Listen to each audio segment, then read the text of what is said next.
have you been? So I got quite a few DMs after I posted the testimony of us buying our second home, and quite a few people were interested in what it takes to actually own property in the UK.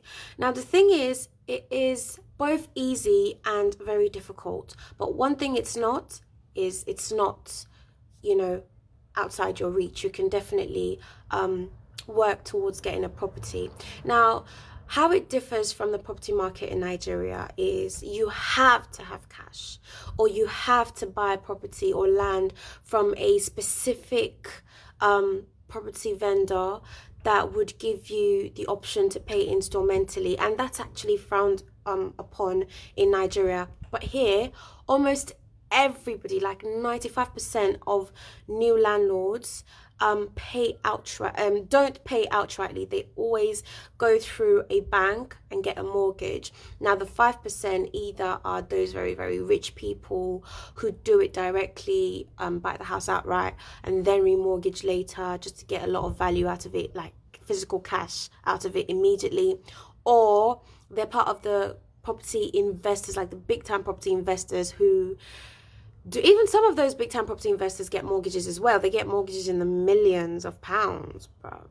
But then sometimes they might have sponsors or investors that would buy the property for them, and then they develop the property and make it earn money for their investors. So that's a whole different market. But this is a video just to answer some questions I've got in the DMs about what it takes to actually buy a house in the UK.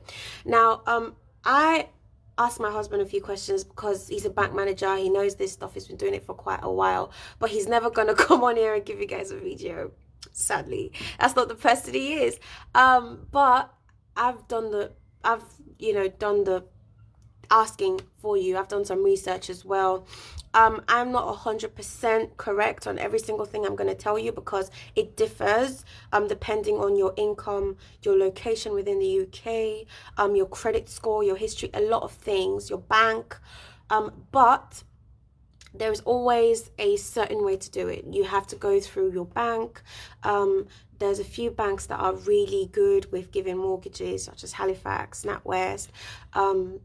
You can find out the rates, the interest rates, and all of that. Those banking stuff, you have to do your own research for. But the thing is, if you are currently working in the UK and you are earning anything from minimum wage to about 50k a year, you are able to save up towards getting a house. Now, the kind of house you will get will determine your affordability, which means how much money you have for the deposit, how much your bank is willing to lend you to cover what your deposit cannot cover. It ranges from a 90% loan to value up to, I think, a 50% loan to value, depending on how much deposit you have. Some people even buy the house outright, but it's not very common. And then you will also pass affordability based on your income and your credit score. So if you've been known to, always pay your taxes on time, your bills on time, you don't owe anybody, you've never defaulted on house rent, all these things, you always pay. If you have a credit card, your credit card payments on time, all these things will add to your credit score. And then when you do find a house that fits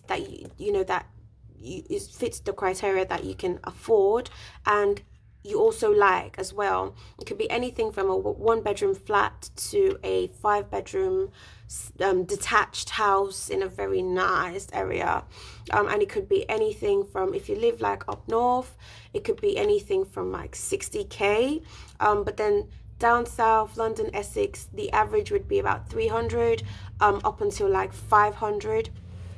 And then there's the high-end properties in the heart of London that go up for above 1 million. So like, if you can afford the house, you pass the affordability. The next thing to consider is how the properties in that area appreciate.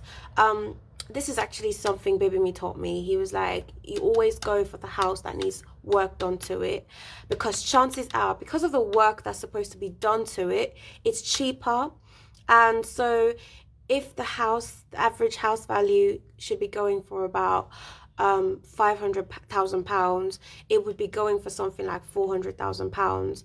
And then you pay, if you're doing an 80% loan to value, you pay 20% deposit on the house. So that would be, you only pay like about 80 grand, and then you also have to pay solicitors fees, stamp duty, and all of that. If you're doing a 90% loan to value, you only need to pay 10% deposit.